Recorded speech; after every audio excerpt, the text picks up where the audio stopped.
Now let me see. Oh, Ambassador Brhane just came in. Okay, let's start. Let me see. It's already to. Okay. Welcome, Ambassador Brhane. Well, thank you. Thank you, Professor Ephraim. And, hello, everybody. How are you all? Let me introduce them, Ambassador Brhane. Okay, you have here our dear friend, Vicky Huddleston, Ambassador Vicky Huddleston. You probably know her personally. Sure. Ambassador Tim Clark, you know him, not you, Ambassador Brhane? Ambassador Tim Clark.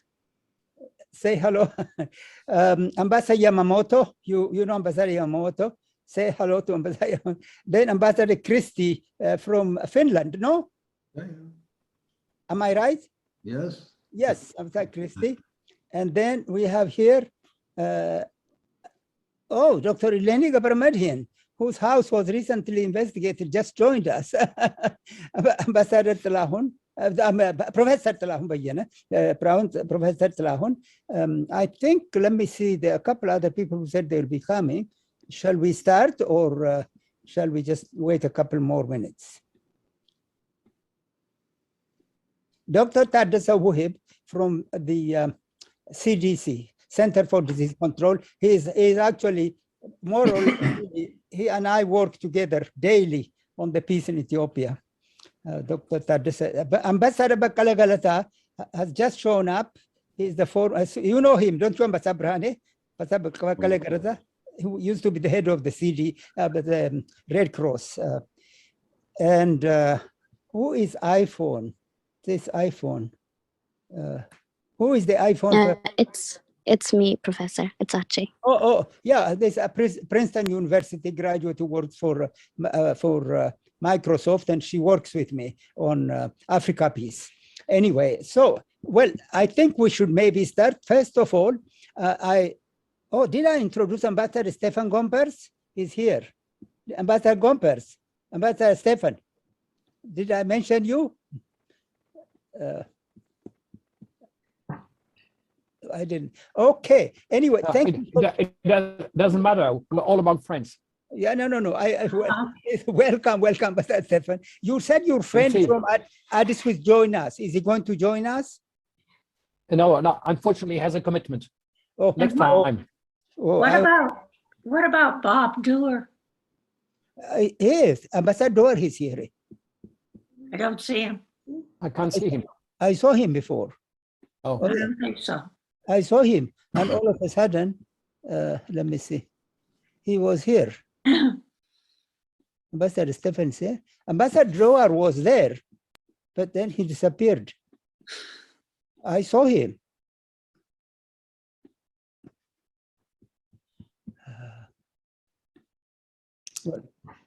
What happened? Didn't I introduce him before when I spoke? Not really. I thought he was there. He usually shows up. Yes. And Raffaele Di Shall I call him? Would you like to call him Ambassador Stefan? Ambassador Doer? Sure. Would you give him a call?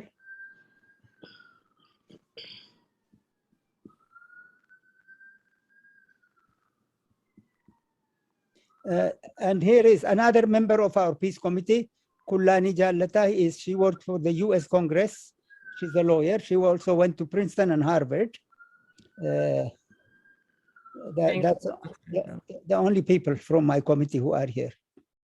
Hi, everyone. Thank you, Professor Ephraim. Thank you. Hello. Hello, Bob. How are you? Are you joining us tonight? Are you joining us, joining the meeting with Professor Ephraim? Oh, well, we just started. Well, it's it must be 7:30 London time, 2:30 Eastern Standard Time. Yes, we just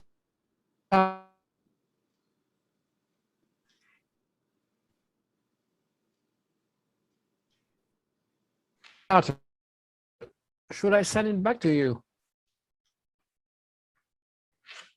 Okay, I will. Well, Bob Dewar is on a call, but he'll join us as soon as possible. Okay, then shall we start? Yes. Okay, well, let me first of all introduce to you all our distinguished guest today, Ambassador Birhane Gebrekristos. Ambassador Birhane Gebrekristos, before I introduce his title, let me say he's also a personal friend, a very good friend, a person whom I respect, and I'm very happy that he today agreed to come and meet us. Ambassador Birhane, I met him first when before the end of the Derg War, when he used to come to Washington.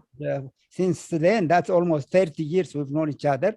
Then Ambassador Birhane was actually officiating at the meeting that happened in Addis, the Peace and Democratic Transitional Committee. And I remember he's coming to me at the back of the stage, asking me to say a few words at the conclusion of that meeting. So we've been really very close friends who've known each other, and I have great respect for him and for his intelligence. Ambassador Birhane was the first ambassador of the EPRDF to United States from 1991 and for another 5 years there. And then thereafter, he was the Ethiopian ambassador to the European Union. So you all know that. And he had served in many very important capacity with the EPRDF. And today, Ambassador Birhane will correct me if I introduce him as a chief representative of the TDF or TPLF in the Western Hemisphere. So if I made a mistake, Ambassador Birhane, you can correct me. So we're going to hear from Ambassador Birhane, get his insight and enlightenment.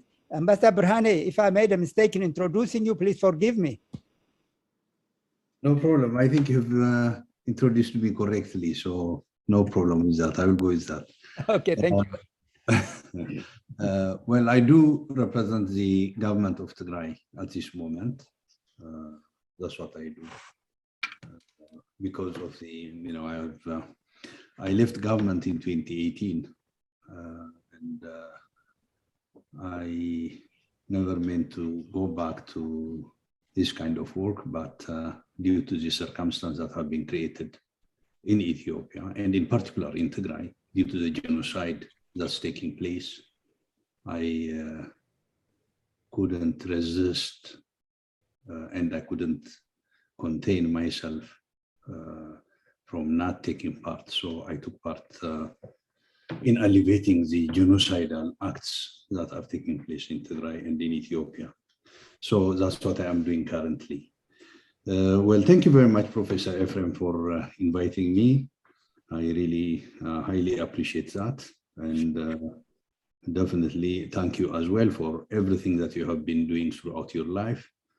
You have been working very hard to make sure that Ethiopia remains peaceful, stable, and you have contributed greatly throughout your life. At least we met over 30 years ago. And every time I meet with you, you have been looking into how peace could be consolidated in Ethiopia. So thank you for that service. Thank you. And, great meeting you, great seeing you all. I have almost, you know, I have worked with almost all of you. I can say almost all of you. And very, you know, it's a great occasion for me to reconnect with some of you and to see you again after a while.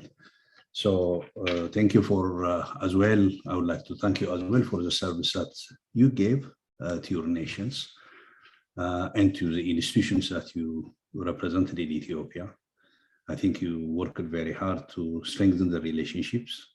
And at the same time, I should recognize that during your tenure, you have contributed greatly to Ethiopia's miraculous economic development and to the tackling of poverty, where Ethiopia tackled around over 30% of poverty during more or less adding up during your tenures.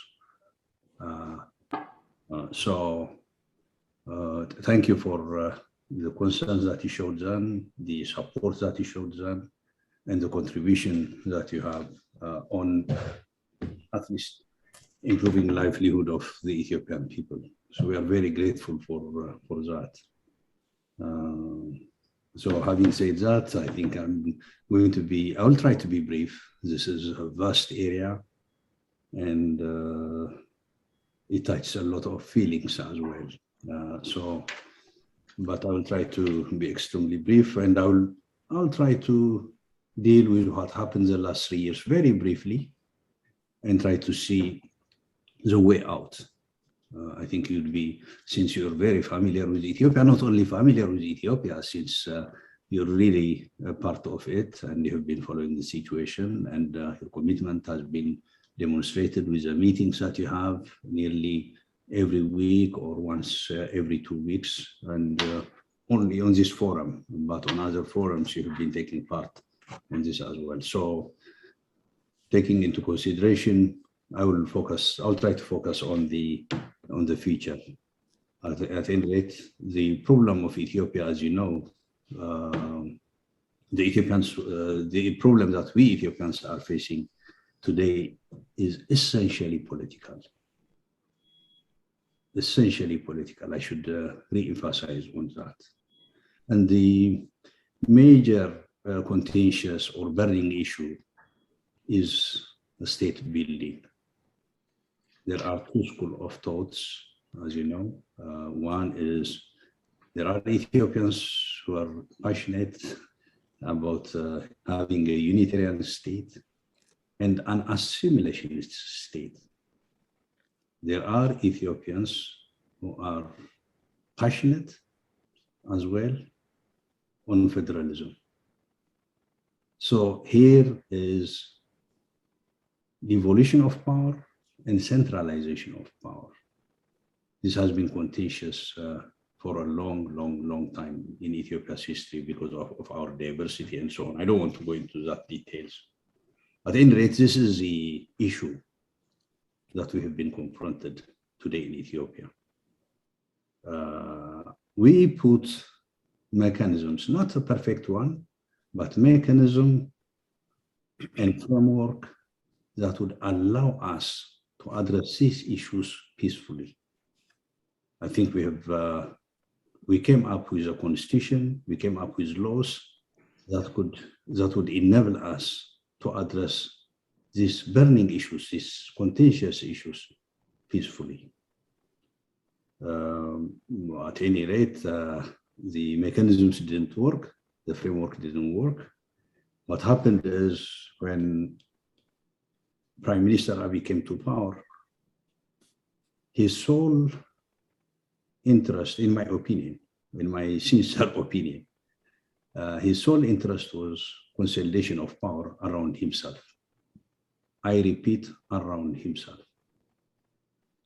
And for this to happen, he had to look for a social base, for a social group that supports this.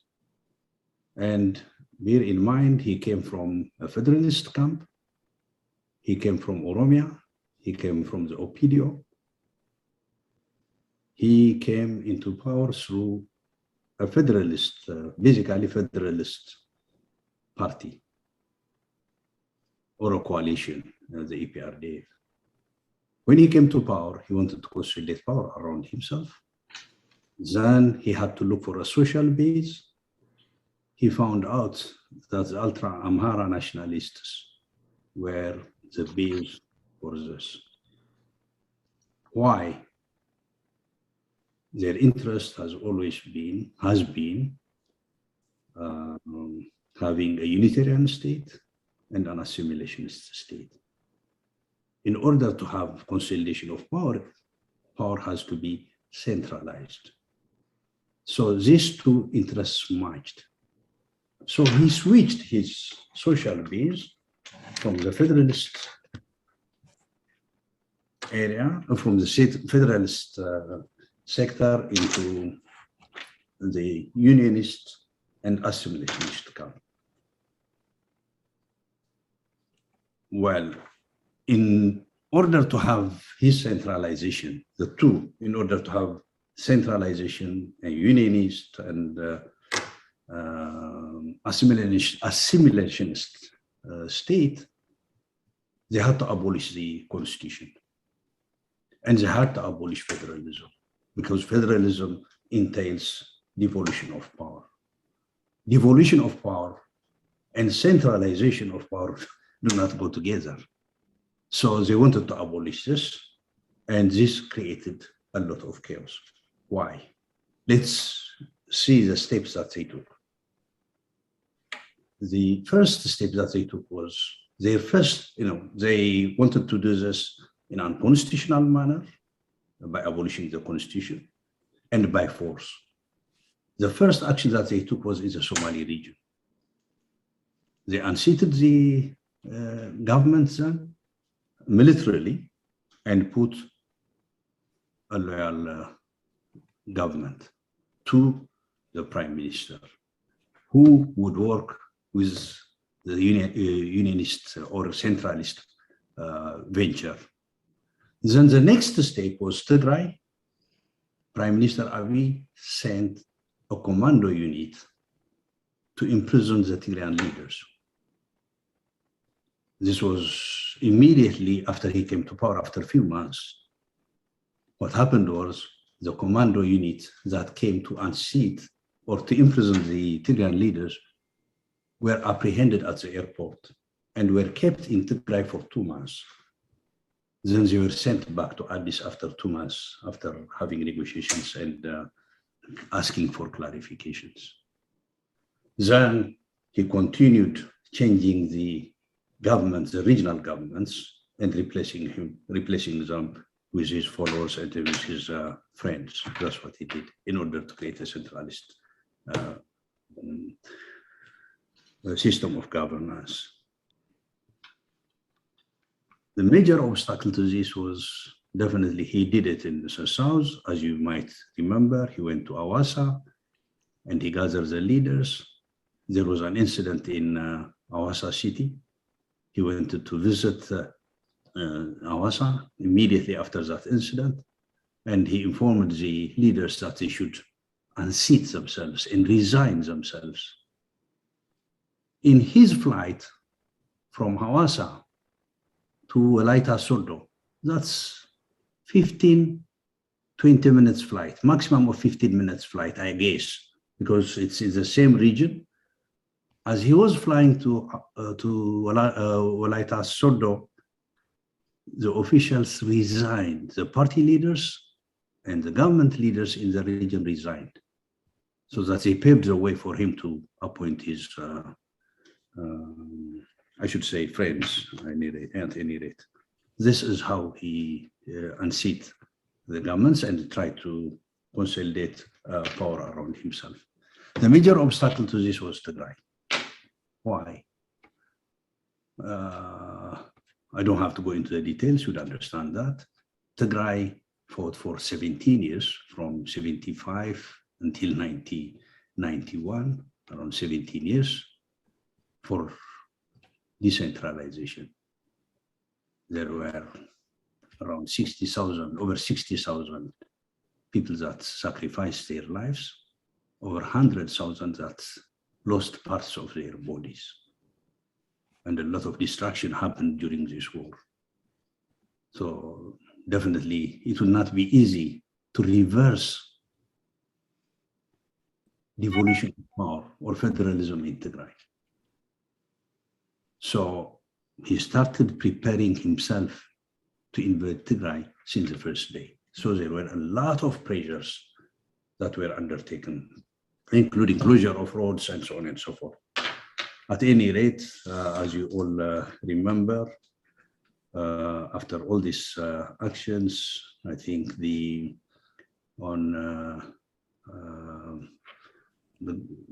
government worked very hard to mobilize defense forces. Prime Minister himself has informed the parliament the type of preparations he made. He mobilized, the agreement with Eritrea was a pact.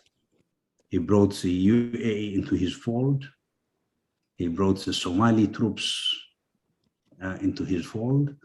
So Tigray was encircled, completely encircled by entire Ethiopian defense forces that were mobilized to the Tigrayan border, by Eritrean, 100% Eritrean defense forces, UAE drones, and Somali 3,000 troops, and Amhara forces.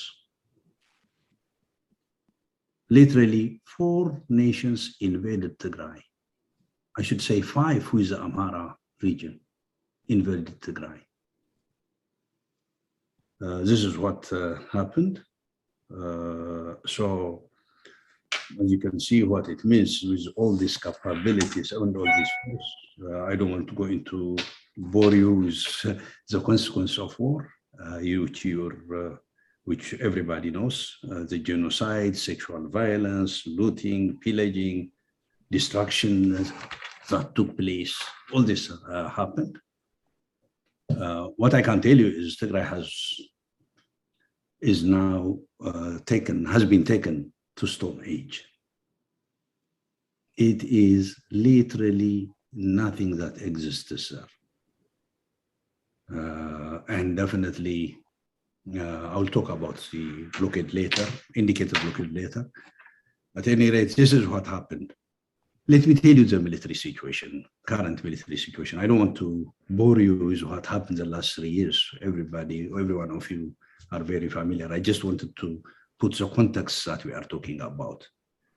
The military situation is that TDF, when this war started, they had around 9,000 police and locally armed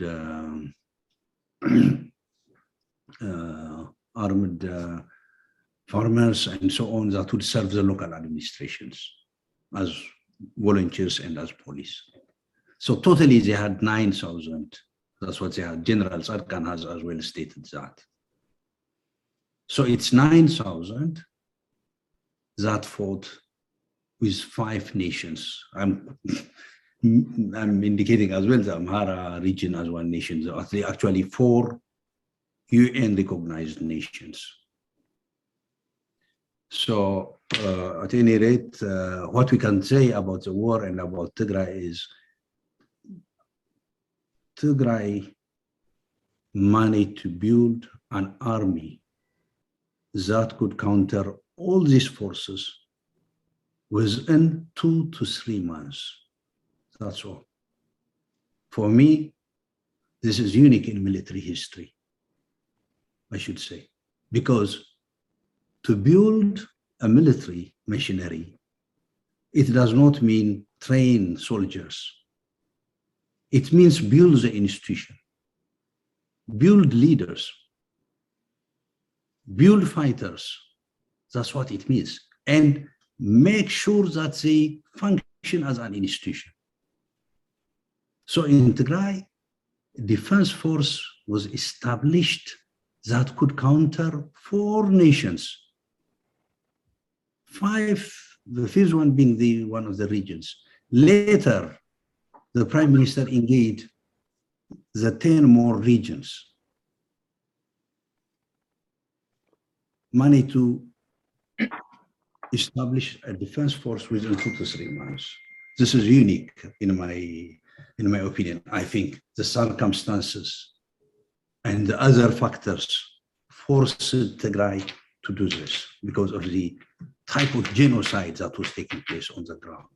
People were committed, people stood as one, and money to build an army within 2 to 3 months. This is unique in history, in my opinion. There were armies that were built within a short period of time, but in modern times, confronting all these forces is unimaginable for me, at least. At the moment, what we can say militarily is that the Ethiopian Defense Force has been completely decimated. It's a small percentage that they have at this time.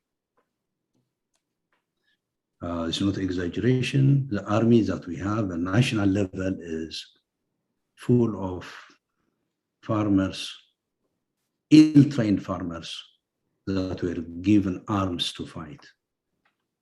In some cases, farmers and young people coming with machete.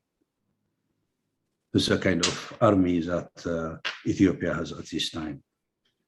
The regime is trying to mobilize hundreds of thousands of civilians, at the same time importing the most sophisticated weaponry from many parts of the world, including from new nations that they started to purchase armaments from, like Iran, Turkey, Azerbaijan, and others as well. The traditional ones, Russia, China, and so on are there. So they have been deploying sophisticated technologies and armaments, which they don't have people to man them. In some cases, they are using mercenaries. So at this time, the TDF is in northern Shoa, crossing all the Amhara area and getting into the Oromo land. Here, people are extremely supportive to the TDF, with no exaggeration. They're extremely supportive. Without the support of the Amhara people and the Afar people, it would have been impossible, absolutely impossible to operate there. You can see even the speed of movement. The type of support is immense, I should say, because the TDF has been disciplined, they know what they are doing. And I don't want to go into that detail. I just wanted to indicate that. The political situation, I'd like to mention a few points here. The government of Tigray repeatedly called on peaceful resolution of the problem, starting pre-war.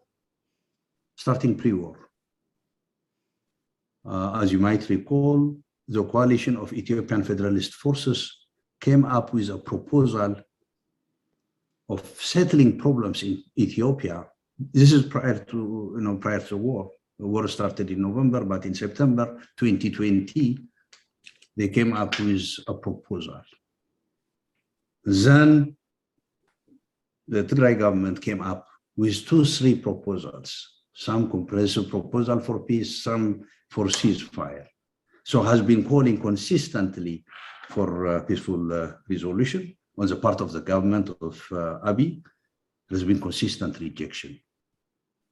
As you all know, the international community tried to convince Prime Minister Abiy and his government, the US, EU, African Union sent elder leaders as well, as you all know.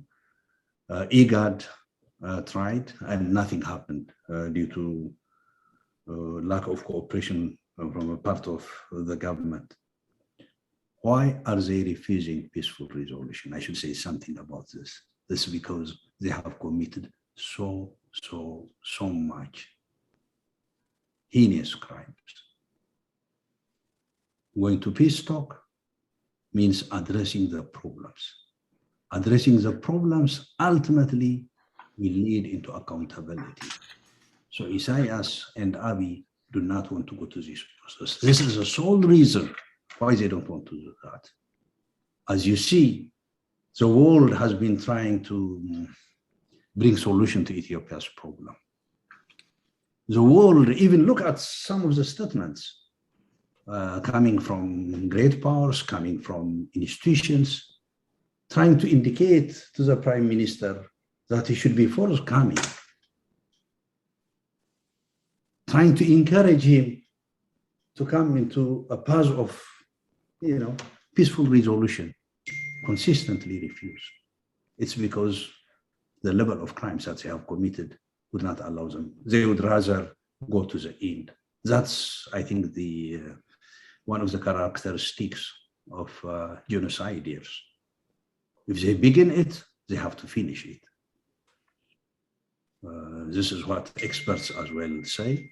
And for this reason, the government has not been forthcoming. So I would like to inform you another development is that the United Front of Ethiopian Federalist and Confederalist Forces has been created. There are 9 groups that have taken part in here. Afar, Agau, Benishangul, Kamand, Somali, the Oromo, OLF, OLA, Sidama, Gambella, Tigray. These are the groups that have come together to form a united front. They have shared beliefs, as I said, they have shared belief on democracy, equality, and self-determination. They want to address few I'd like to mention some of the concerns that they have and some of the concerns that they have and they want to address. They want to address the deteriorating security situation of the country. This is one of their concerns. Secondly, they want to bring an end to the deliberate attempt by Abiy regime to drive Ethiopia into all-out internecine war. Thirdly, they want to ensure a peaceful transition in the aftermath of the demise of the current government. Fourthly, they want to ensure an all-inclusive political dialogue takes place then. For me, these are the 4 most important tasks that the United Front has undertaken. The members have agreed on some issues. They have agreed to have an all-round coordination against the regime in Addis. They have agreed to form security arrangement if and when needed. Bear in mind, there is no defense capability in Ethiopia today. There is no defense force. There are militias. That's what we have on the part of the Abiy administration. All have agreed to ensure that Eritrean and other foreign military forces and security personnel exit from Ethiopia. And they agreed to work jointly towards an all-inclusive political dialogue and establishment of a transitional arrangement. These are the tasks that they have undertaken. On the way forward, I think the collapse of Abiy regime will definitely create a security vacuum at the center, and stabilizing the country in the aftermath of the removal of the genocidal regime requires putting in place a provisional structure until we have a transitional arrangement. So there will be a provisional administration established for a very short period of time, and then through all-inclusive political dialogue, we'll have a transitional setup or a transitional arrangement. This is the way forward that we envisage, and this should come into place as soon as possible. And there has been consultation taking place amongst different political parties, so that every one of them, there will be no exclusion. Definitely the exclusion will be with PP, with the Prosperity Party, because if they are defeated, if they come to their senses and engage in peaceful resolution of the problem, definitely they could have been part of it. If they are defeated militarily, then the PP will have no place. The rest of them, with no exclusion, everybody will take part in the national dialogue, and then a transitional arrangement will be established. This is how we see that we have to overcome problems in Ethiopia. Unless we do this, unless we have an all-inclusive political process, it will not be possible to stabilize like a country like Ethiopia, which is extremely diverse in many aspects. So this is what I wanted to say. This is, I hope I have touched on some issues that would enable us to interact. And so if there are comments, I would like to hear as well your comments, and we can exchange views on the issues that I mentioned or issues that I didn't mention. So thank you so much for listening to me, and we can exchange views. Thank you, Professor. Thank you very much, Ambassador Berhane, for this very detailed, clear summary or précis of the events. We thank you very much. Now, I don't know, Ambassador Dawar still has not shown up, has he? He said he was going to come, but I don't see him. Ambassador Stefan, he said he will come, no? Yeah, yes, he did. But he had a call before. I can try and call him again, but yeah, because I know he was interested. Ambassador Rafael said he's coming, but I don't see him either. He sent an email saying he's coming. Yes, he told me he would try and come. Mm-hmm. He wasn't sure whether he could make it or not. You want to give Ambassador Jawar one more call? Yeah, okay. Thank you. Well, in the meantime, let me say, Ambassador Berhane, really thank you so very, very much. And I myself learned a lot today from what you said.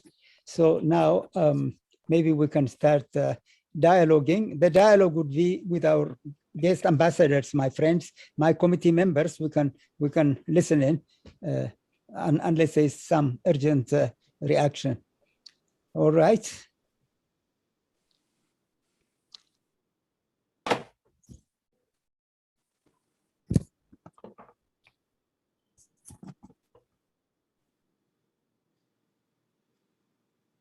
He didn't answer? No. No, I'll try in a few minutes again. Okay, thank you. So let's now open the floor for dialogue, discussion. Well, can I start? Yes, please. Please, Ambassador. Okay. Thank you very much. And thank you, Ambassador Berhane, for this very interesting statement. I know you're in frequent touch with my good friend Jean-Christophe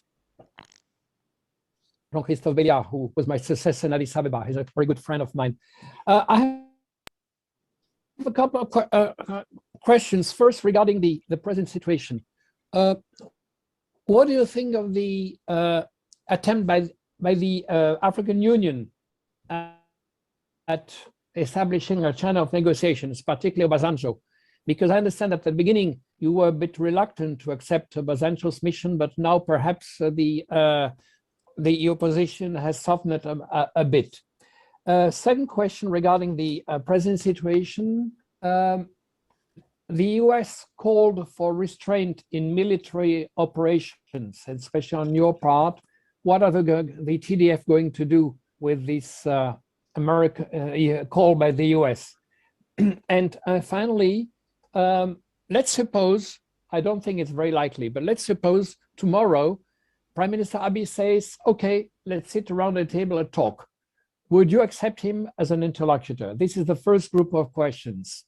Then I have some questions for what you described as the interim period after perhaps a military solution if there's no negotiation.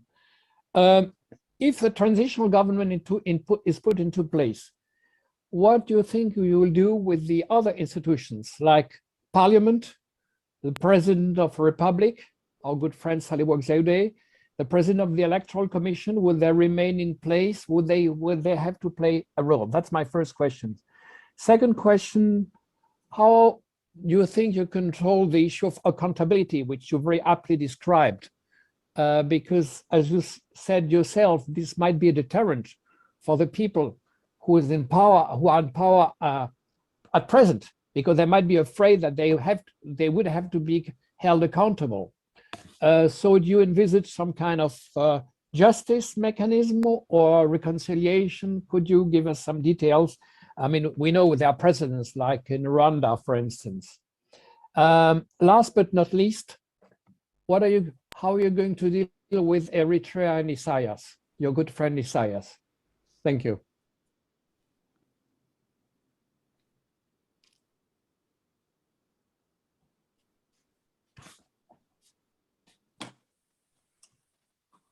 You're mute, Ambassador. You're mute. Oh, okay. Sorry. Well, thank you, Ambassador. You've raised very important and pertinent issues. First, in regards to President Obasanjo, President Obasanjo is a good friend of Ethiopia, and he's a highly respected personality in Ethiopia. So there has never been a problem with him mediating. However, the Tigray government was not happy, I should say. The Tigray government has not been happy with the African Union. The African Union, being in Addis, didn't do much. Not only that, the chair of the commission made a statement to the effect that he would support at the beginning of the war, he stated that he supported the law and order enforcement actions taken by Abiy. So this was just displeasure, nothing else. We're not rejecting even the African Union.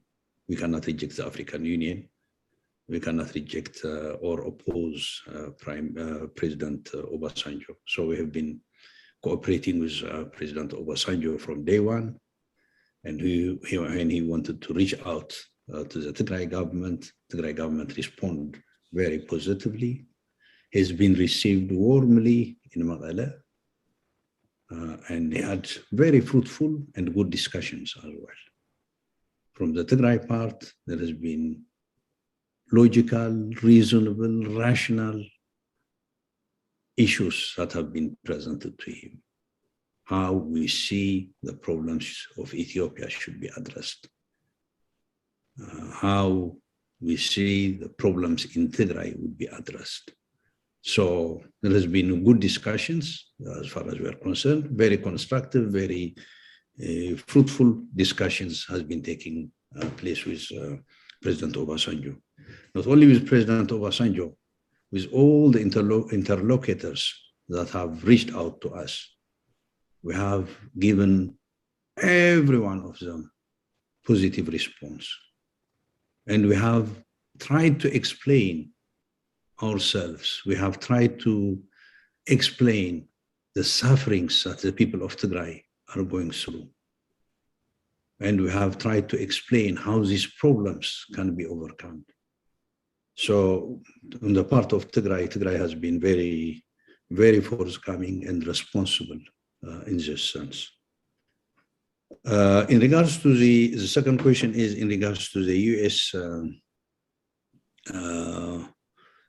calling for restraints. We appreciate that. I think it's a very good intention. It is a call with good intention, a call that would save Ethiopia. This was along with our belief in Tigray. We believe that war will devastate Ethiopia. Not only devastate, it's bringing, as a matter of fact, implosion of Ethiopia. This implosion is not going to be confined to Ethiopia, but it's going to have great ramification in the region. We have no interest in this at all. No interest of whatsoever. It's because it's destruction. We benefit and our people benefit from peace. So when when there are calls for peace, we strongly support them and we give them maximum support. So the US call has been good, but what happened is you have to understand where we are. You have to understand the circumstances where Tigray is. First and foremost, genocide is taking place at full swing against Tigrayans.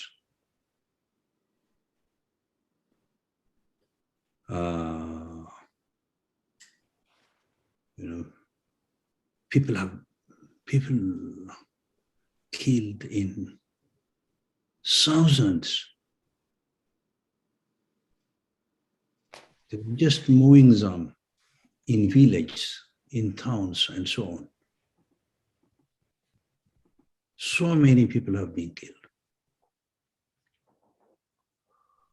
So much destruction has taken place. It's a total war. Total war by 4 nations against a small region, a small people, a minority people. Look what's happening to people in Addis. Look what happened even to my dear sister Eleni. Her house was searched yesterday. Yesterday or a couple of days ago, I think. The reason is no reason at all. First of all, she's not a Tigrayan. Second, but above all, her name is Tigrayan. It could go for Tigrayan. It's not only Tigrayan, but it would go very, very well for Tigrayan. So they just took her name and searched her house and mistreated her dad and her family. This is what's happening in Ethiopia. So, 1, genocide is taking place. 2, the government, Abiy's government and Isaiah's government, since they lost the war in Tigray, they put a siege on Tigray, blocked Tigray effectively. A single tablet is not getting into Tigray. A single tablet. People are dying due to lack of medicine, lack of food, lack of services, and so on. Lack of humanitarian assistance, a disaster that's created by the government. So there is a blockade. Thirdly, the government has been mobilizing hundreds of thousands of civilians to invade Tigray, not only invade, to continue with the genocidal venture. So what would Tigray do? We are willing to stop, because it's good for Ethiopia, it's good for all Ethiopians, including for Tigrayans. But under these circumstances, what do? We have to at least break the blockade. That's what we are trying to do. We have to break the blockade. And if, our friends, the international community, can stop the genocide, can end the blockade, can stop the preparation for genocidal acts, we'd be extremely happy to stop, because that's what we want. So this is the situation. I think as far as this continues, it will be very difficult for the people of Tigray, because they are pushed against the world, and they have no choice except defending themselves. They are simply defending themselves. They are defending themselves from genocide. I think this has to be realized. If the third one is, if Abiy agrees, what would we do? Well, we'd accept it. We'd talk to him. But there are things that need to be done. He has to stop the genocide. He has to stop the crime. He has to end the blockade, allow electricity, trade, and so on and so forth. Open telecom. Allow humanitarian access. If he does this, would be more than willing to talk to him and address issues peacefully, because ultimately we are going to have an all-inclusive dialogue. It could have, it's just including him, bringing him into the dialogue as well. It wouldn't have been a problem for us. But he has to lift and he has to end what he is doing. So he has refused. So he has really not given a chance for friends to support him and for us even to support him. He has denied us all. Has desperately denied us all a chance to end this tragedy and catastrophe and genocide peacefully. So it's if he comes with us, then we'll definitely talk to him. In regard to the parliament, I think it's understandably clear. Such parliament that has been coming up with such decisions, all the decisions that you know, is unacceptable.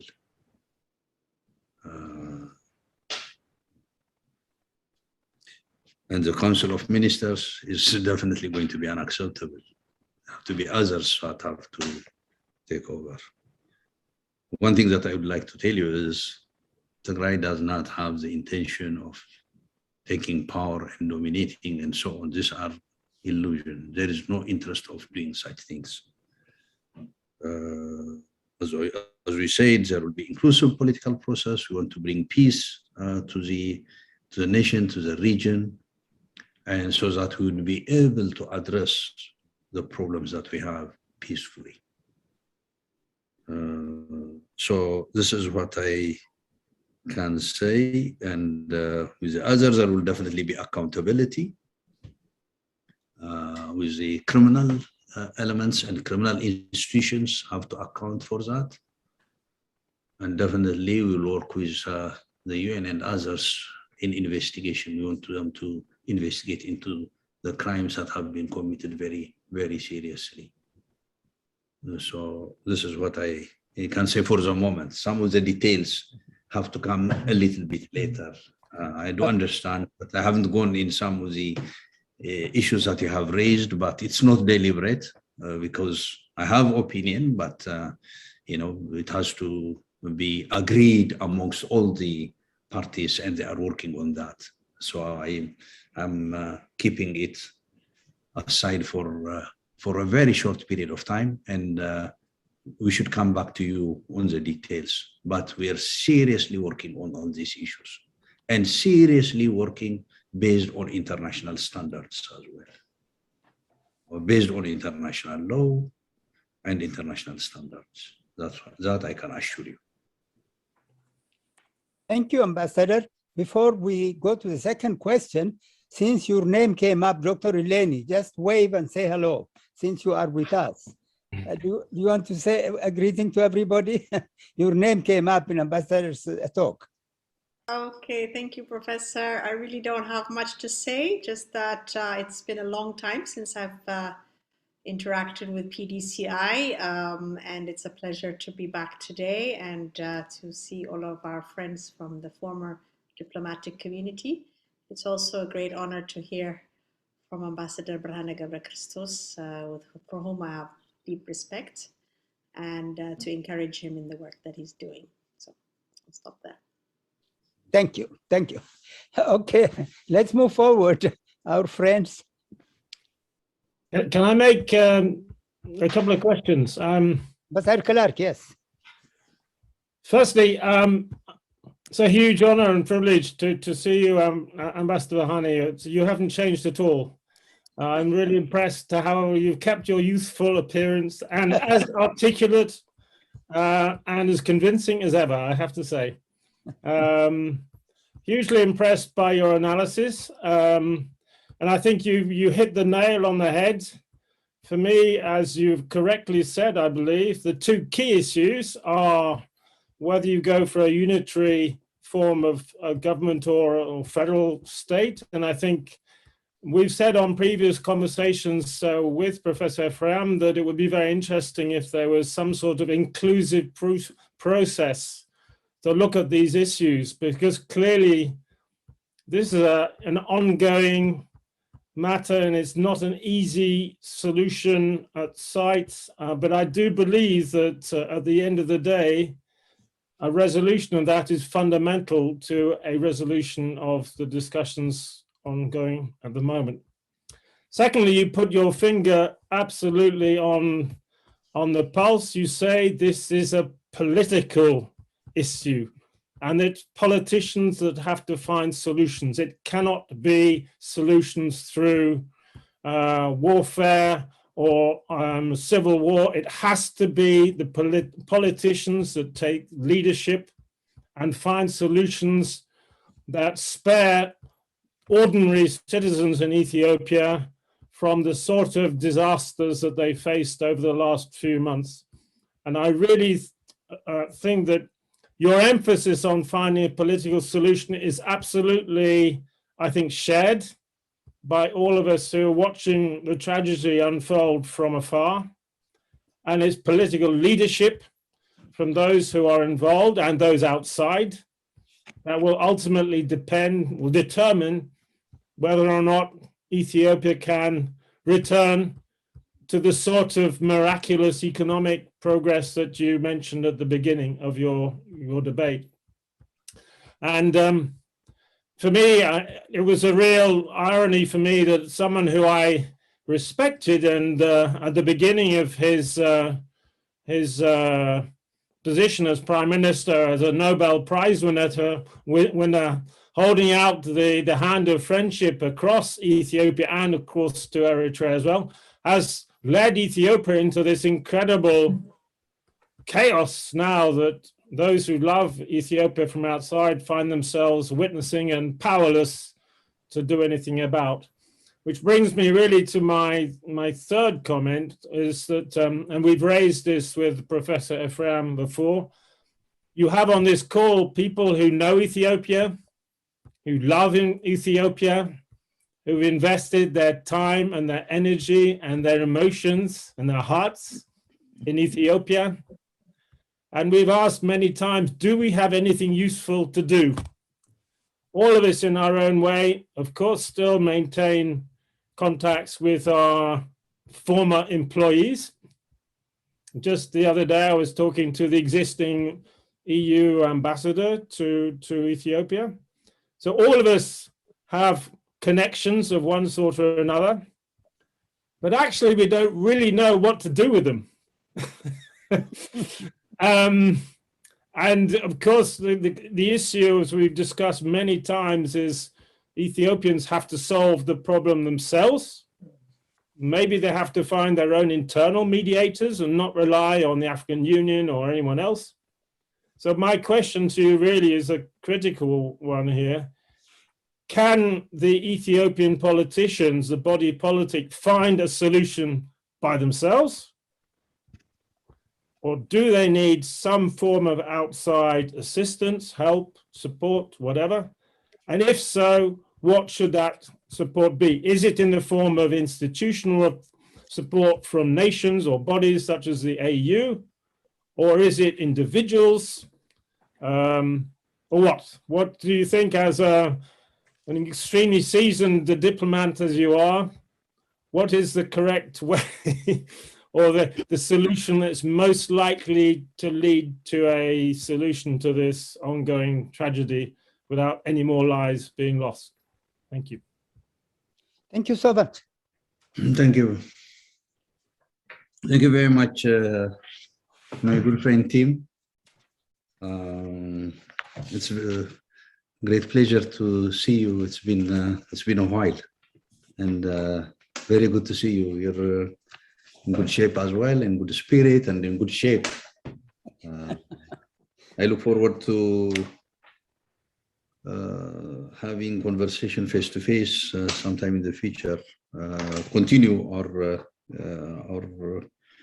friendship and our relationship. Having said that, I think you've raised very important issues. Definitely, the nature of the problem is political. We shouldn't have gone to war. It was just reckless. I agree the Prime Minister had great support from Ethiopians. I remember when he visited Mekelle, the early days, it was his second visit. He visited Somali region, and after the Somali region, he visited after the Somali region, he visited Tigray. In his visit to Tigray, he was not even, there were around 3,000 people. He talked to 3,000 people. He visited some areas, but he had conversation with 3,000 people. He gave a speech, and he was not able to finish his speech. There was applause and after applause and after applause. And leaders in Tigray, TPLF leaders, local government leaders, were extremely, extremely happy to see him. I assure you, the TPLF was there, and the government of Tigray was there to support him to succeed. There should not be any doubt about it. Once he was elected, they were there to support him. I'm not going to tell you the support that he enjoyed overseas. You've seen it, and you have done it yourself as well. Every Ethiopian did that. And every good friend of Ethiopia did that. Almost all nations supported him. But due to the reasons I mentioned earlier, in my opinion, in my sincere opinion, due to the reasons I mentioned, he drove Ethiopia into this quagmire, a quagmire that's not easy. Ethiopia is today divided. Ethiopia is today fragmented. Ethiopia today is polarized. He asked me about, mediators. This is a country of 110 million people, and there are responsible individuals and personalities and level-headed elements from all sectors of Ethiopia: Amharas, Tigrayans, Oromos, Kambatas, Walaitas, mentioned from 80 groups. There are reasonable and level-headed Ethiopians, for sure. But I can't tell you the level of polarization. It is unbelievable. And this is because, a head of state pushing for polarization, working day and night whenever he speaks, whether it's in parliament, whether it's to media, whether it's to group, whether he speaks in different languages, message is divisive. Top from him down to the officials. If leaders do that, everybody follows, definitely, as it is. So it's very difficult to have this. But what I could say is, at least at this moment, to bring Abiy into addressing problems, he has to be pushed from the international community. I don't think he would care anymore about the local constituency. Of course, he doesn't care much about the international community as well, as he should be, but maybe better than the local one. Of course, Isaias would be the most listened person, as he's in control of Ethiopia. So it's very difficult. At this moment, yes.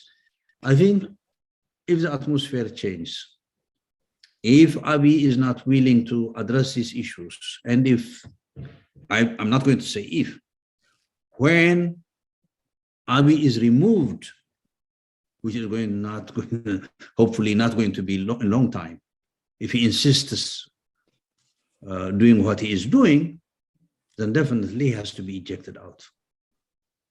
If he is ejected out, then conditions have to be created for Ethiopians to address their problems. Definitely, there will be a need of, friends support this process. Ethiopia will need a lot of support.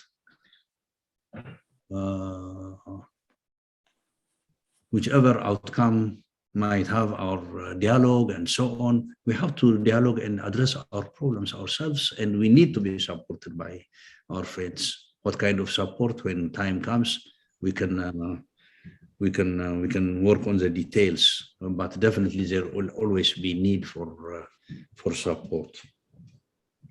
So what I would say is, now to end the war, pressure on Abiy or pressure on anybody that refuse would be important. But I should assure you, on the part of the opposition, they have no problem. These are the 9 groups that I mentioned. Most of them have presence on the ground. It's militarily. Their capability varies, but they have activities on the ground. I don't see any problem on the part of these groups to see it and address problems. But after a change, I think if he's not forthcoming after change, then I think we can create an atmosphere where we can sit and dialogue. The dialogue is not going to be easy, but there is no way out. We have to dialogue amongst ourselves. We have to dialogue what happened. Why did we go into this situation? There are different interpretations. Let them be. But we have to talk. And we have to discuss how we can get out of this problem. Through this, whether we agree or not, definitely there will be points of convergences. And we have to build on the point of convergences. This is what we need to do. So I assure you we are committed to doing this. Thank you, Ambassador. Ambassador Bob Dewar from London has just joined us. Say hello, Ambassador Burhani. Ambassador Dewar. Ambassador Dewar, how are you? Hello, Ambassador Bob. You're mute. Yes. Well, no, it's a pleasure to be able to see you and to participate. I apologize for not being here throughout because of technical problems. My email is completely out. I'm able to get to this meeting via the internet, but not through the normal links. So I do apologize for that.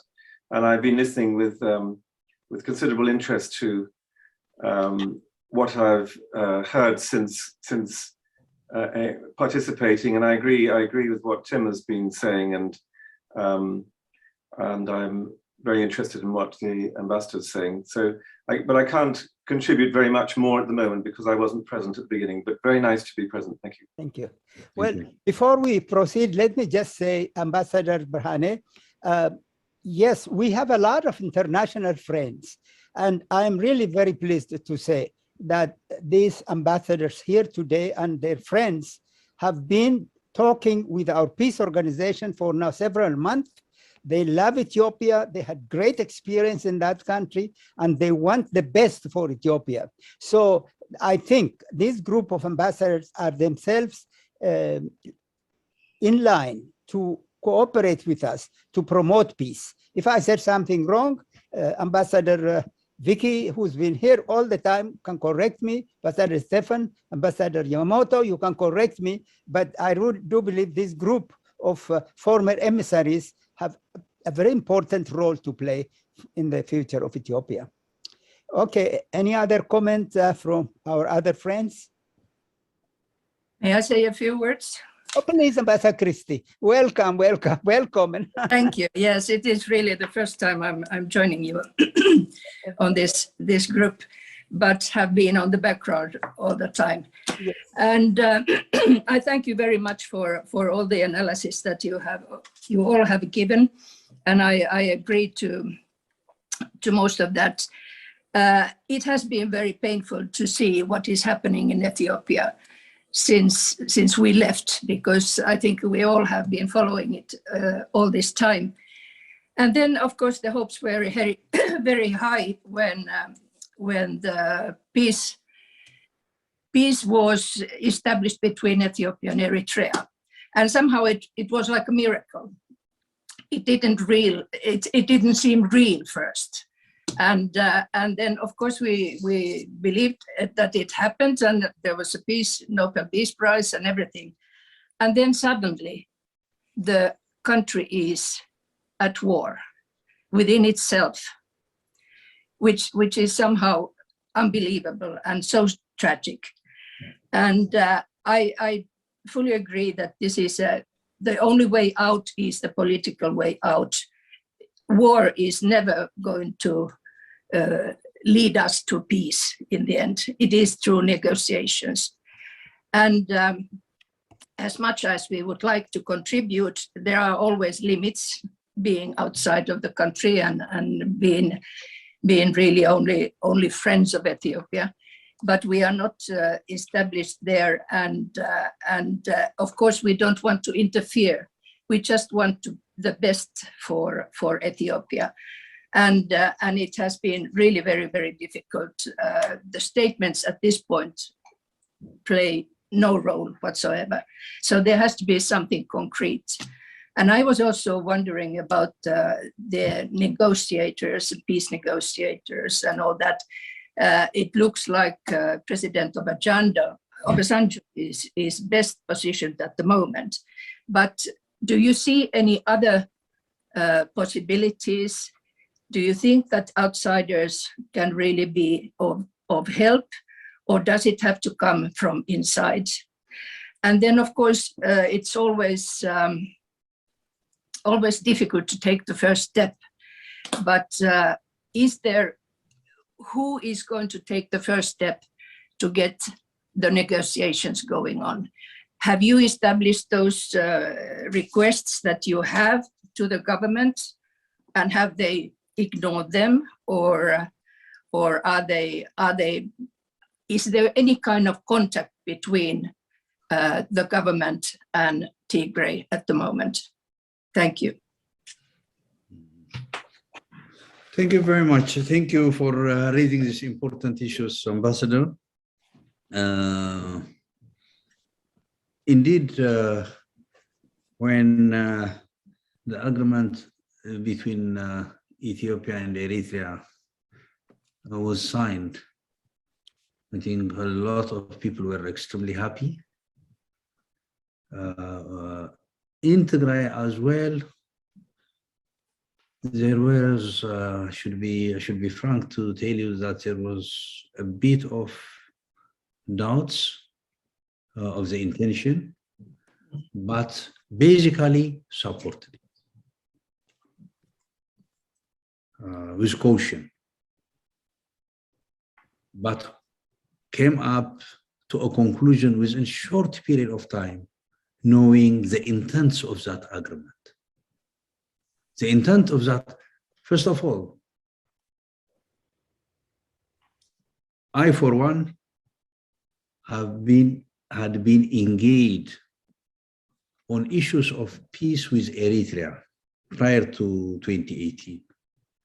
Actively engaged, working on proposals and so on, as well with other members. So there were proposals, there were positions that would enable to address the problem between Ethiopia and Eritrea prior to 2018, which Isaias was aware, but not willing to take that offer. When Abiy came, no change at all of position. He said the same things that the EPRDF was saying. And they signed an agreement. Their discussion was solely on one issue. That was on how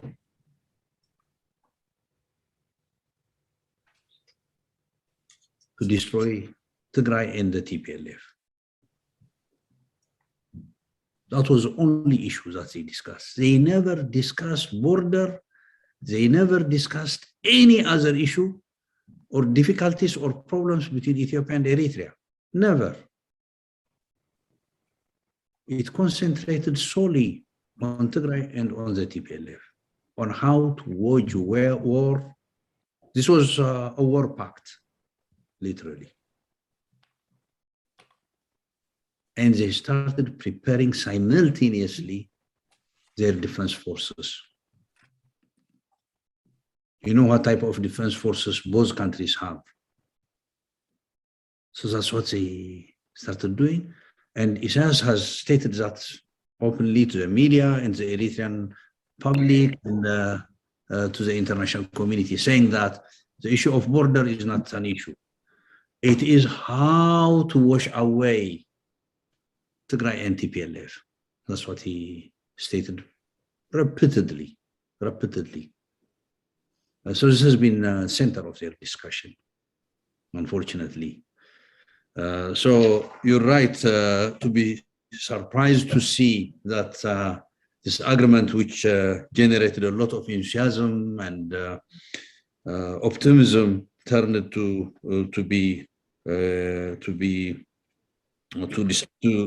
disappear. On the negotiations,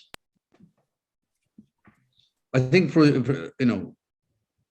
at this point, it's critical that there are, international actors, especially President Obasanjo has been playing a central role here. He's been trying his best and he's been supported by everybody, and definitely Kenya as well has been trying, President Kenyatta has been trying as well on his part, and so on. So there has been serious attempts here, but there is no response from Addis. There has been continuous rejection. There has been hesitance even to see them. Most of the times, emissaries are not, or envoys are not, or high representatives are not received. So there is no willingness to address this problem peacefully. The reason is reasons that I mentioned. I believe they're not going to do that. The reason is they have committed so much heinous crime. They have committed genocide. As I have started to learn about genocide, the genociders do not stop once they start the action. They have to finish it. No matter what capabilities they have to finish it. That's what the experts say. That's what experts tell me. So I think that's what they are doing. They're not willing to do so. I hope and pray that they accept, and we go to dialogue, and at least save few lives and save destructions as well. But I think the President Obasanjo is well suited for this, and he has to be supported. Has there been any contacts with the government? What they did was, they characterized the TPLF as a terrorist organization. This is laughable. This is laughable. Naming Tigray and the TPLF as terrorists is just a joke. This has a proven record of standing for justice, and it has its own shortcomings. I mean, it's operating under difficult circumstances. I am not saying whatever was done was perfect, but I think in terms of terrorism, no way that one can implicate the TPLF on this, or the people of Tigray on this. They did this so that to block dialogue. So there is no contact, unfortunately, with Abiy administration. Abiy administration has completely shut opportunities for dialogue. Okay. Thank you. Now, by the way, Ambassador Vicky and Ambassador Yamamoto, you have not said a word. Ambassador Christie, you wanted to say something more? Thank you very much. No, that's all. Well, We haven't heard from Ambassador Vicky or Ambassador Donald.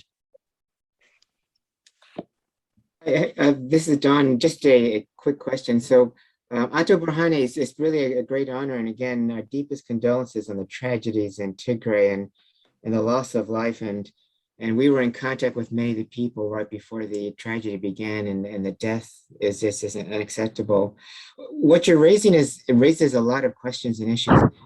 And in some ways, I don't really disagree with you. And that is that will Abiy actually change? Will he negotiate? Will he actually move forward and cut off his dependence on Isaiah and others? And that's really hard. But given where the international community is, and especially after Secretary Blinken's visit to the continent, and you have Sudan, which continues to be a problem, and of course Ethiopia's challenge with Egypt on the Renaissance Dam issue, and of course you have succession problems and bad elections coming up in Kenya, Somalia, and the other areas. Everyone is really looking at some type of negotiated settlement or some way forward to resolve and avoid the anticipated violence with troops now right outside of Addis.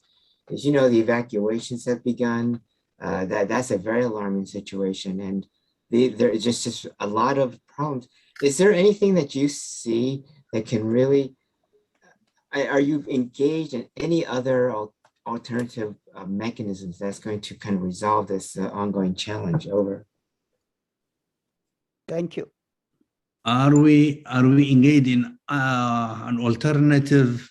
What's the point that you said last? Yeah, so other mechanisms, because obviously just making conditions on Abiy is not going to work. Abiy is not listening. He is not listening at all right now.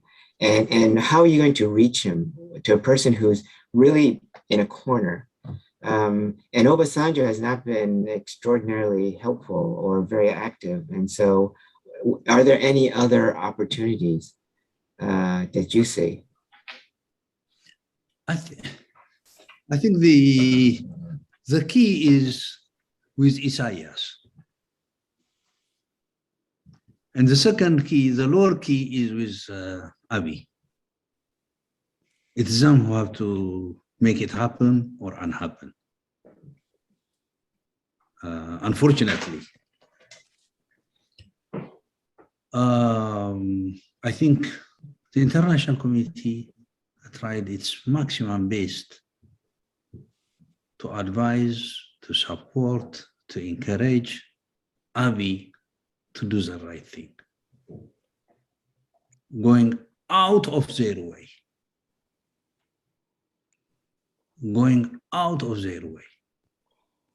which is appreciated on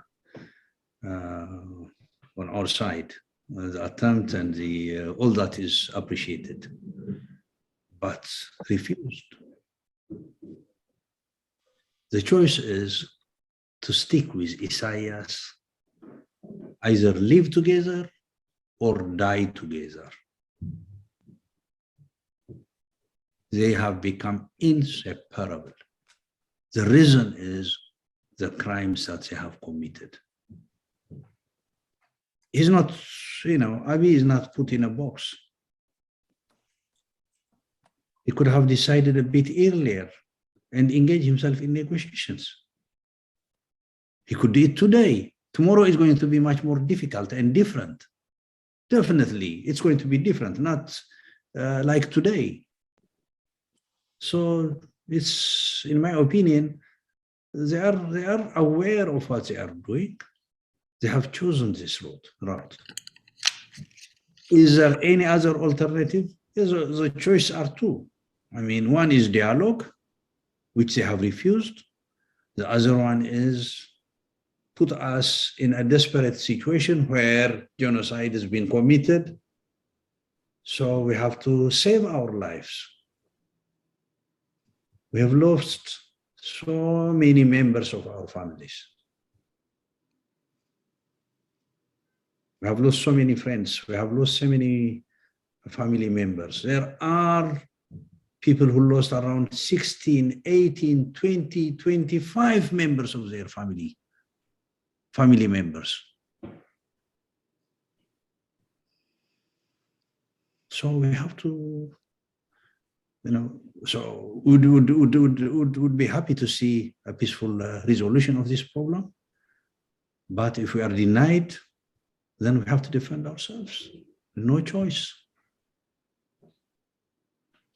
So what I could say is alternatives have, I don't know if there are any other alternatives. I would be happy to learn, but these are the two alternatives. And Tigray has been pushed to choose the bad alternative, an alternative that it does not like, and that's defending oneself.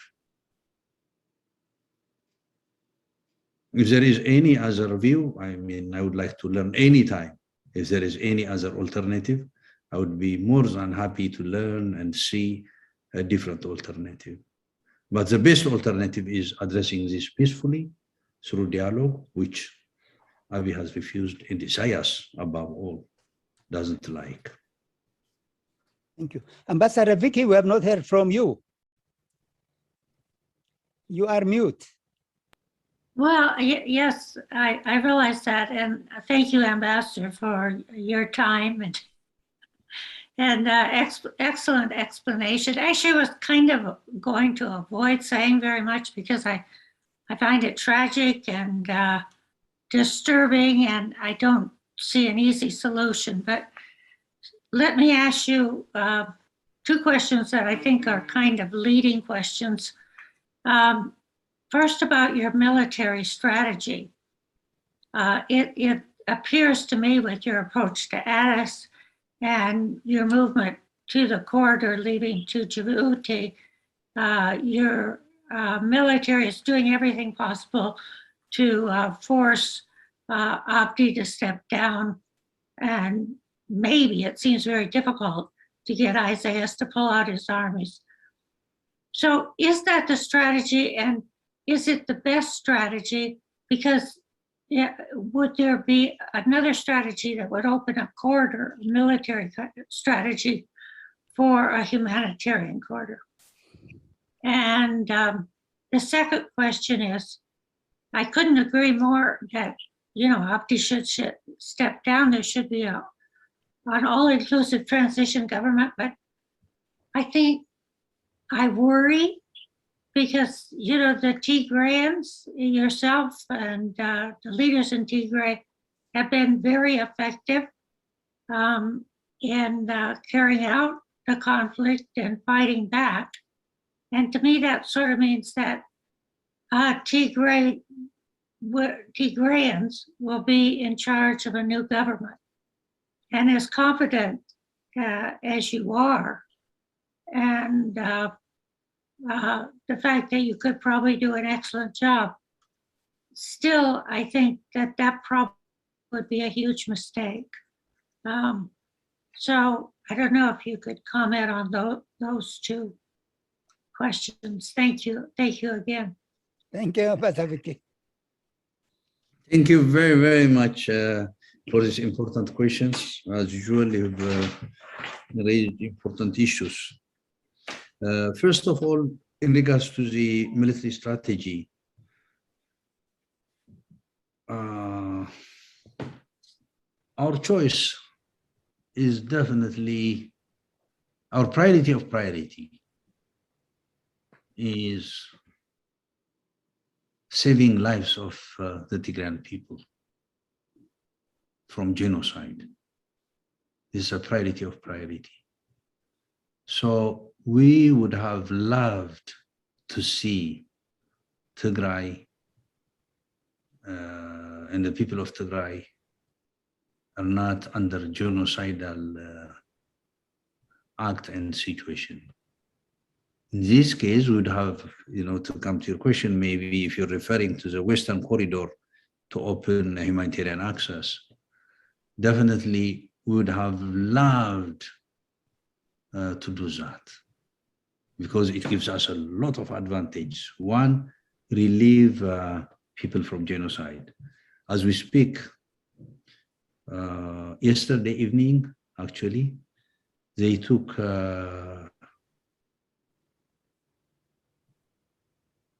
less than 100, I guess, people towards Tekeze, the river Tekeze. What they do is they kill them on Tekeze River. They kill them and throw their bodies into Tekeze River. This is classical genocidal act. They have done that repeatedly. And yesterday evening, they took them to Tekeze. I didn't hear whether they've been killed, but it looked like that they were going to kill them near the river. This is from Western Tigray. So for us, it would have been, our choice would be definitely to free our people in western part of Tigray, the Humara area, from genocide. However, this is a military theater, military affairs. You don't go to areas that you want. Our intention is definitely to push the military out of Tigray and create a condition where, at the same time, they are not able to invade and create, continue with their genocidal act. But we have to definitely chase, and we have to encounter the mobilization as well. So what we are trying to do is, we are trying to do many we are taking many factors into consideration. One, relieving people from genocide. Two, break the blockade, because the blockade is killing people. It's part of the genocidal game. And people are dying due to lack of food, due to lack of medicine, due to lack of services, and so on. So we have to break the blockade and the siege. Thirdly, there is big mobilization. If we don't deal with it, it's going to be a serious military problem and security problem again to the people of Tigray and to other Ethiopians as well. It's not only in Tigray that we have war. We have in Oromia, we have in Ago, we have in Command, we have everywhere. Everywhere, literally everywhere in Ethiopia today, we have wars. So that the strategy is definitely not giving a chance to the regime to mobilize hundreds of thousands of people and again conduct a genocide. So it takes all this into consideration. Definitely, we want to open a corridor, but it doesn't go with our desire. It goes, we can open it by pushing militarily, because in a peaceful way, everybody tried to have a corridor opened. UN tried, NGOs tried, governments tried, the EU tried, the US tried, everybody failed to have it open. So we're forced to open it. And in order to open it, we have to weaken the military establishment of the invading forces. So the strategy, our strategy, is dictated by the action of the invading forces. This is what I can say. It's not, it doesn't depend only on our choice, but it's dictated by the situation. I hope I have responded to your question. In terms of all-inclusive dialogue, we are going to have all-inclusive dialogue. I should assure you that we have no interest of dominating Addis and so on. This is not the case. This is not the agenda. This is not the issue. We want to have an all-inclusive dialogue, and we want to see how we can address problems, and we want to address it through that mechanism. So I should assure you that we are not interested in controlling Addis and so on. Thank you very much for your excellent explanation. I hope that you'll have military success fairly soon, because it seems as if the situation is only becoming more drastic. Thank you. Thank you very much. Thank you so very, very much, all of you. Now, Can I ask yes? Yeah, two more questions quickly. Sorry to take the floor again. The question. Yeah. First question. Even if Abiy sticks to his guns, which unfortunately he seems to be doing, is there hope that some people around him, either in government or in the military, realize that this is going nowhere and might force him to accept cessation of hostilities, or force him to step down? That's number one. Second question, I'd like to go back to this issue of crime and accountability, which is perfectly understandable, especially for the victims. But would it be envisageable at a certain stage to have some kind of, I don't know how to call it, amnesty or pardon or yikerta, whatsoever, in order to precisely to encourage the other side to give up this useless fight? Thank you. Thank you. Good questions again.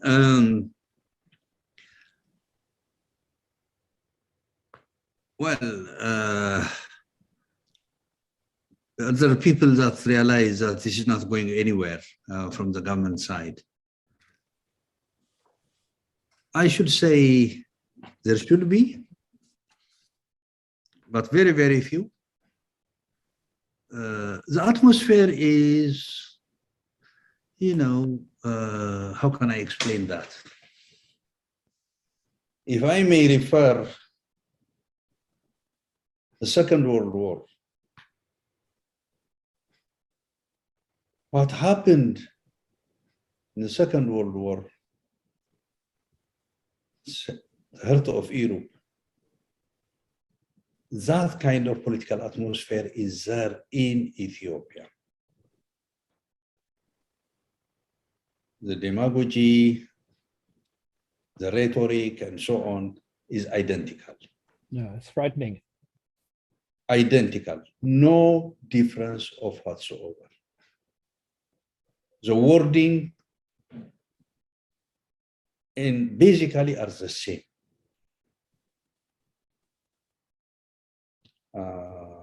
I think that needs to be taken into consideration. So people have gone with the wave. Talking to your friends, you can see the polarization. Some that you knew a few years ago, talking to them today, you see that most of them have lost their sense of balance and their sense of rationalization. They are irrational. They are totally partial. They belong to the sack that they came in from, and they cannot even see out of the sack that they are in, that they think they are in. Which means they think about the kings that they come from. They don't see beyond that. So it is in a way, in its unique way, it's similar to what happened during the Second World War. This is what I can say. Secondly, the unique situation in Ethiopia is, with no exaggeration, Ethiopia is fully controlled by Isaias. The military is controlled by Isaias, by Eritrea. Secret services are controlled by Isaias. Immigration is controlled by Isaias. Financial sector is controlled by Isaias. He has ripped off Ethiopia fully. He is in control. This makes it difficult for people who have good intention to act.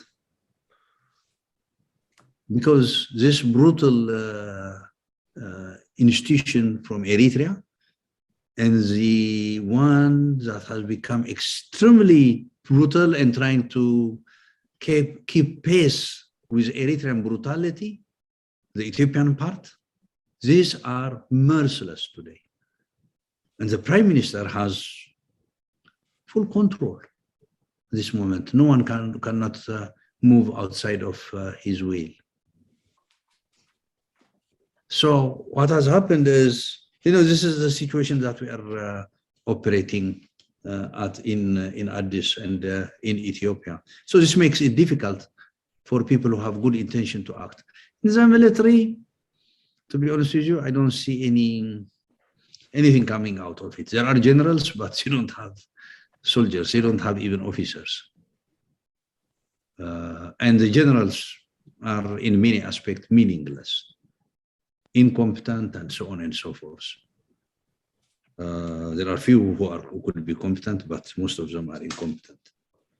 So what I would say is, I don't see anything coming out of this, primarily due to the two reasons I mentioned: the Second World War kind of situation and the Eritrean control.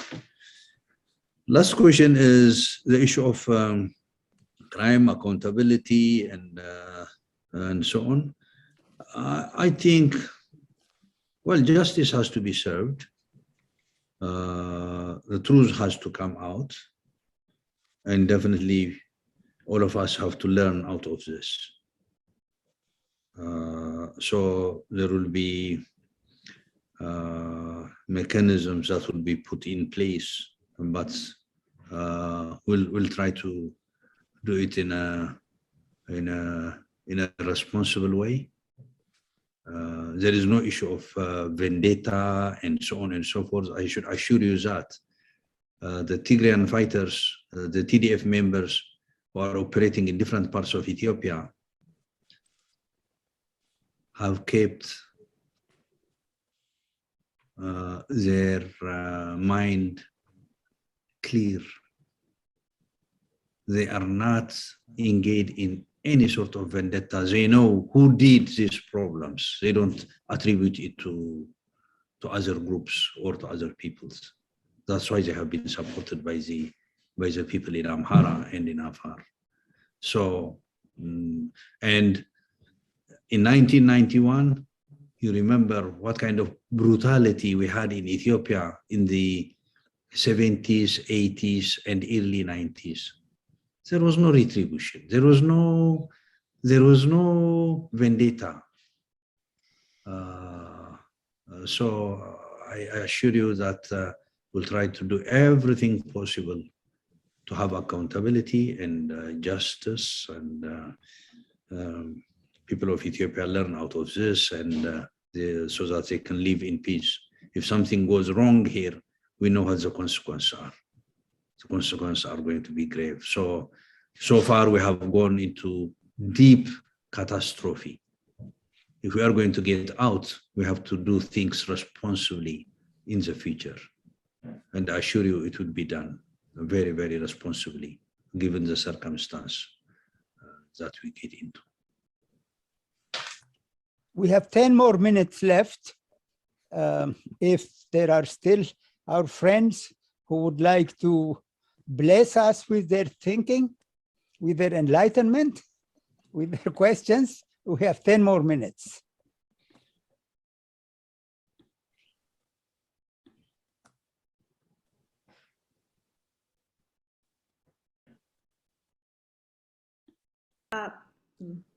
Oh, you want to say something? If possible, yes. Yeah. Okay. Okay. This is a forum for our international friends, but Elaine is a key member of our peace organization, so she has the right to express herself. Well, I think it's relevant for the international friends. We have heard from various, sources and analyses that, Ethiopia has gone back 30 to 40 years. Ambassador Brahane, you spoke of, going back to the Stone Age. So one of the things post-transition, or part of transition, is the reconstruction, the economic reconstruction of Ethiopia. and some form of a Marshall Plan. So my question to you, Ambassador Berhane, is obviously there are many other pieces that you're focused on, but to what extent has there been some kind of an estimation of the extent of the Marshall Plan that would be required to bring Ethiopia back to even where we were 3 years ago? So that's my first question. The second one is, alongside that, beyond the political arrangement of the transitional arrangement and prior to that, the provisional administration that you described, what, in your view, would be also a plan for the social reconstruction, the fabric that has been completely torn apart? Of course, we jokingly refer to, or not so jokingly, but my grandfather, Gabra Metin, indeed, that is a name ascribed to Tigrayans, but also to Amharas. As my grandfather moved from northern Shoa to Walaita Sodo, where he married my grandmother, and brought up my father and my aunts and uncles in Sodo. So now we are at a point of such a polarization. In my family, I see that polarization. And so the question is not only the political arrangements, but how we will come back together as a society. And some might even question whether we were ever together as a society, because it's almost frightening to me how quickly the unitarist perspective took hold. And although you described it as an ultra-nationalist Amhara base, it exists nonetheless. And we have to do something about it. And I have in my own family those who you might describe in that way. So the question is, how do we come back together? Because otherwise there is a real fear that we cannot continue as a country. And so we need to really go beyond the political arrangement. And we don't have much time to address this, but I think that's really the question on the table. Thank you, Dr. Lenny. Well, thank you, Lenny, who have raised very, very important issue again here. In regards to the rehabilitation and reconstruction, and regards to need of Marshall Plan, I think first of all, the destruction is heavy. In the case of Tigray, it's literally a stone age. A number of clinics are very few. Today, you don't have even medication. People who need dialysis, I'm mentioning dialysis just as an example. There is no one sack of medication of dialysis. So people are dying. Mention any type of medication, diabetic and diabetes and any kind of sickness and medication, there is no drug at all. So people are dying. At any rate, the infrastructure has been completely demolished, completely looted primarily, and the rest demolished. So now there has been,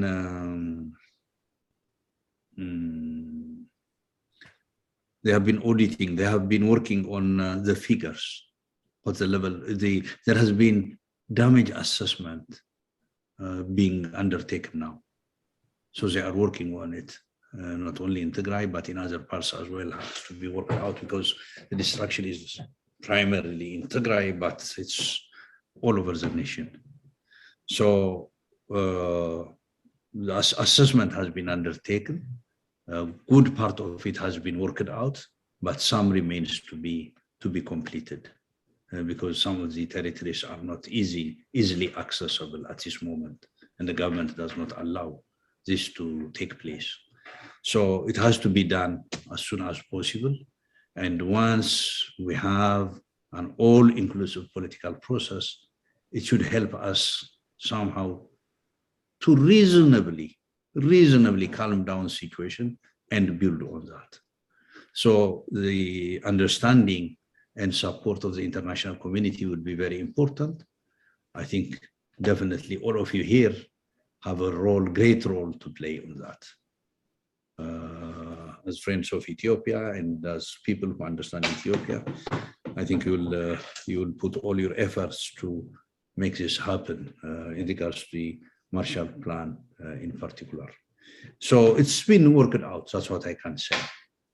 But it's extensive, it's complex, and it's a lot of work that's needed. In regards to the social, well, you're absolutely right. The polarization is unbelievable. And definitely what you said is correct. A lot of people say, have we lived together? Have we been one nation? You know, it's kind of common question amongst many Ethiopians. You've clearly put it, you know, people are asking whether we had been united, we had been one nation. And the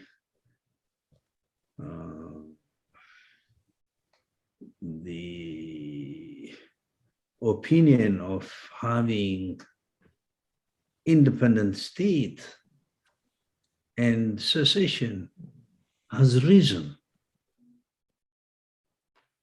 the last 3 years. This is what I can say is, in 1990s, this was a serious problem that we had in Ethiopia. By 2010, people who advocated for independence throughout their life changed their opinion and started to say independence. But now, within a short period of time, within 3 years, people have started to have opinion of independence. They desire to be independent, to have independent states. And the level of skepticism that they have on union is unbelievable. Unbelievable. So the challenge that we have is huge, but what we need to do is we need to sit, dialogue openly, see what happened. It's going to be very difficult, not easy process, but it needs patience, it needs wisdom, and we have to have open, very open forum for the actors, and the debate, the constructive part of the debate, and explaining contexts. I think people have to take part in it as well. Media has to play a different role than it is playing today, because the media, be it the public or the private, have become extremely destructive. They are pushing for polarization today. But when the process of dialogue begins, I think they have to try to heal the process as much as possible. I cannot say fully that will succeed, but there is no option. We have to try, and we have to work hard to make sense to ourselves and see the problems that we are in and how we can get out together. So it's going to be a tough job. I think we have to come up with detailed plans on this. I think people are working on it. Hopefully we'll have a debate on that. And you and all of you should have a role in this, you know, in articulation of how we should deal with this. I think a great participation of people like yourself would be important too. Thank you so very, very much. If there is any other urgent question, we can take one more question. Otherwise, shall we conclude? Okay. In conclusion, let me also put my penny's worth of ideas apropos the last question Dr. Eleni asked. The other week, the BBC interviewed me about this very same question. Would the people of Ethiopia ever live in peace together? I said, as an incorrigible optimist, actually I'm nowadays a little bit corrigible optimist, yes.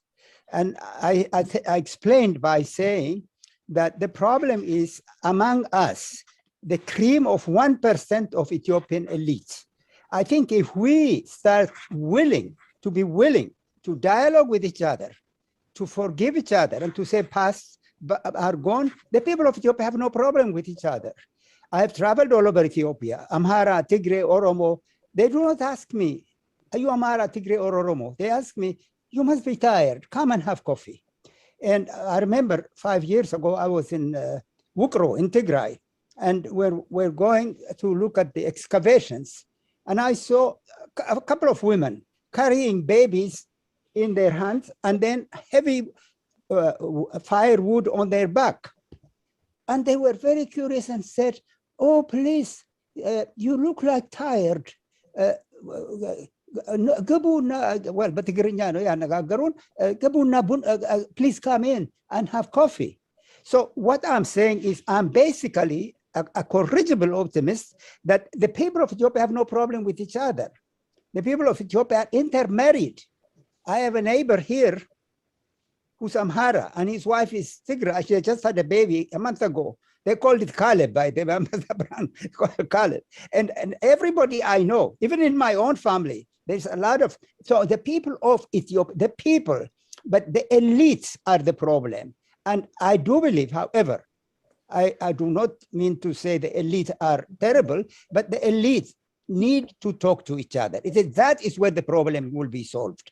This cream of 1% of Ethiopians who have been educated in the West, who happen to have had the power, who had the money, who had the authority in the country, we have to find a way. And that's where our international friends can help us, because these are the people you know.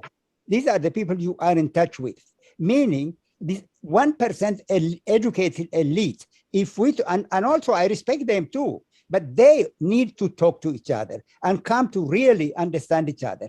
Finally, I will say, look at France and Germany. Ambassador Gompers, well, it's my witness. The Germans and the French don't really hate each other today, but look at the horrible war that existed between them. Look at America and Japan. Ambassador Yamamoto and Ambassador Vicky will witness that.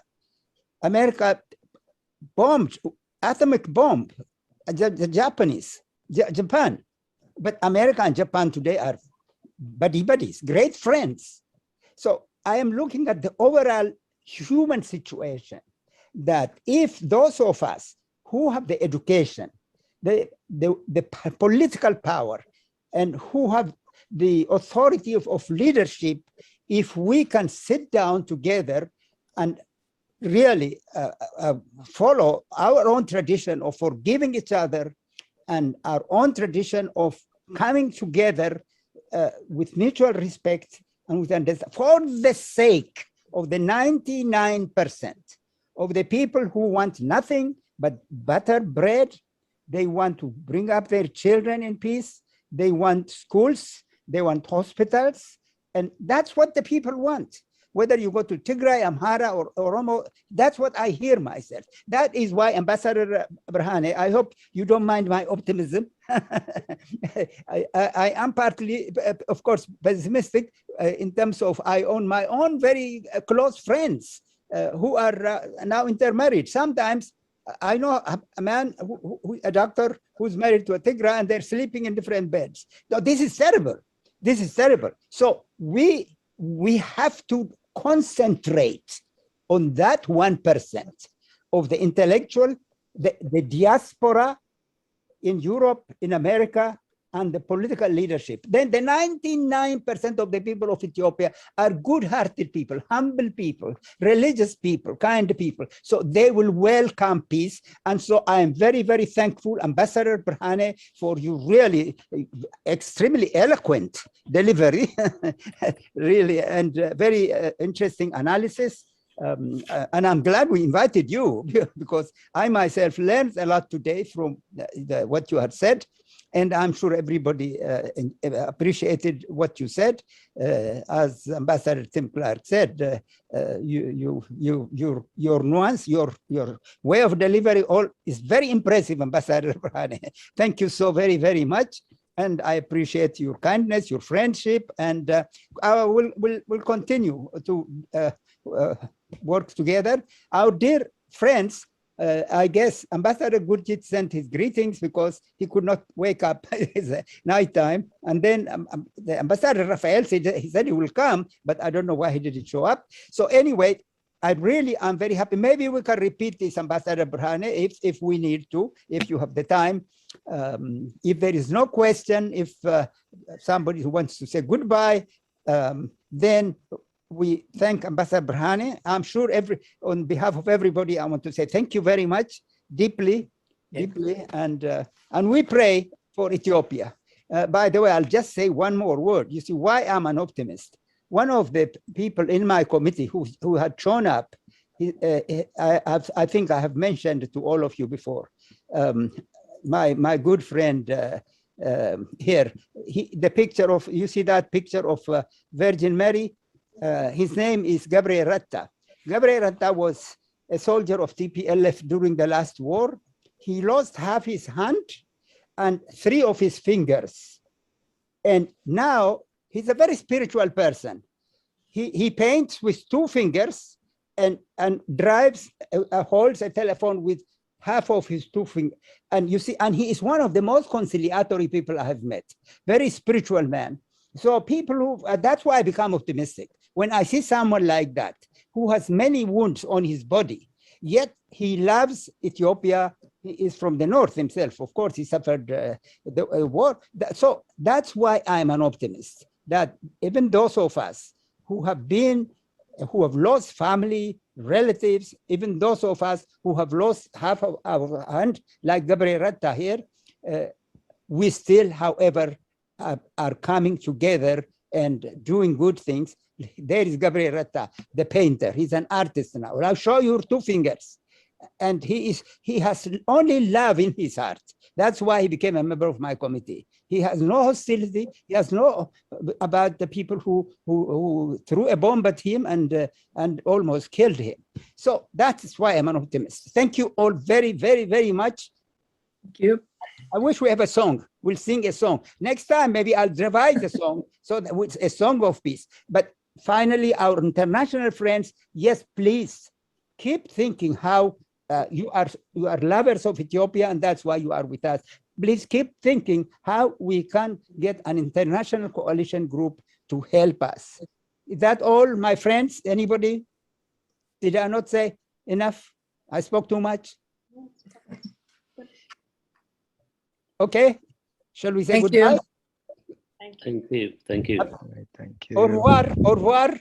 Thank you very much. Au revoir. Merci. Merci beaucoup pour tout, and we'll try to meet again. Thank you all. Thank you À all. bientôt.